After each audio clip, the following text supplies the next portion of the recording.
the playoffs presents a lot of challenges and a lot of different scenarios you find yourself in, and the great teams figure it out, take advantage of the get right game and knowing how hostile that environment's going to be, come with the right focus, come with the right mentality, and like I said, I got the utmost faith that we can do it. Just how ironic, one of the worst road teams in the NBA during the regular season will have the biggest road win of the playoffs as Curry lays it up and in, a 50. 35 years old, he's still carrying his team, he's still dominating. A famous coach once said, "Never underestimate the heart of a champion." And there's no better way to illustrate this than the Golden State Warriors defeating the Sacramento Kings in a thrilling 7-game series. Before the start of the series and after they went down 2-0, almost everyone had already counted out the Dubs by saying stuff like, "They're already washed, they're old, and the dynasty is finally over." But once again, Steph Curry and his crew came up big when their backs were against the wall and proved everyone wrong, just like the old times. Though they started out on the wrong foot, the Warriors quickly turned the tables around with their stellar play on both ends of the floor. And in this video, let's analyze what the key factors were that led to their huge comeback series victory against the third-seeded Kings. Anyways, the first thing that we're going to talk about is rebounding. To me, this is one of the reasons why the Dubs managed to pull off the comeback, and I want to specifically point out one guy that played a huge role in this key area, and that is Kevon Looney.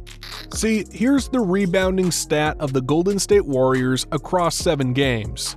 As you can see, the Dubs have won games where they've either tied or out-rebounded the Kings, and in those games, Looney was just a beast in cleaning the glass, grabbing 12-plus rebounds every single time, including a 21-rebound monster outing where he grabbed 10 offensive boards and 11 defensive boards. Looney's impact on the rebounding side has definitely helped the Dubs in a big way, because without his effort, the other guys wouldn't be able to run on the other end to launch a fast break attack or have another crack at the basket.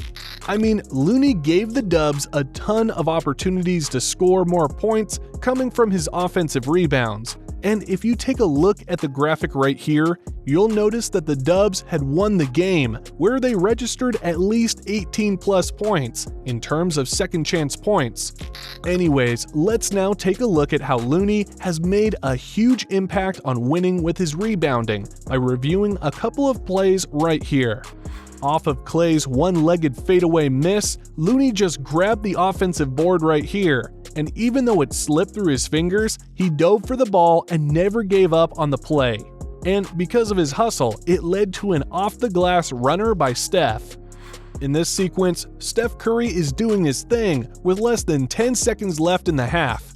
Now, when he missed the shot, Looney was there yet again to grab the offensive glass. And if you give Steph the same look at the same spot, we all know that there's little to no chance that he'll miss on the second try.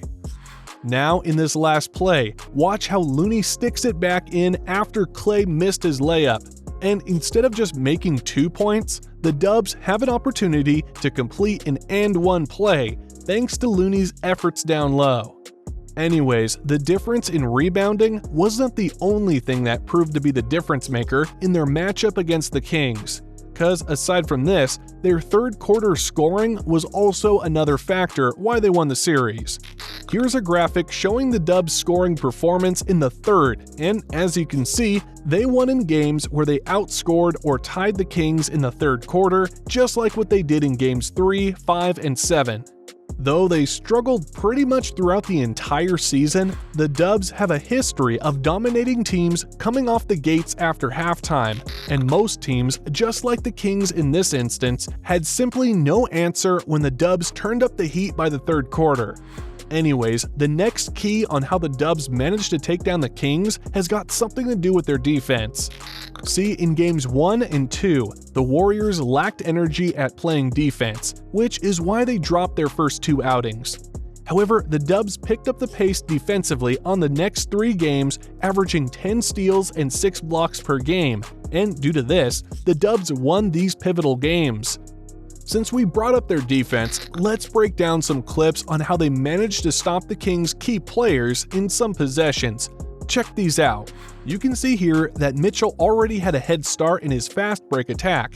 Now, Steph did a great job in slowing him down for a bit, and when Andrew Wiggins saw the opportunity, he slammed the ball against the backboard with an amazing chase down block. In this play, Gary Payton II sticks to De'Aaron Fox like a shadow, and even if Fox faked him out, GP2 was still able to recover just in time to block his shot away. Anyways, aside from locking them down individually, the Dubs also showed tremendous effort in shutting down the Kings with their help defense.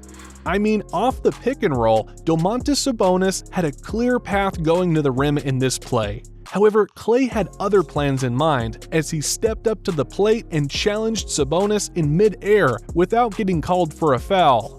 And in this final defensive play, Draymond stood his ground not only once, but twice in the same possession against both Barnes and Sabonis.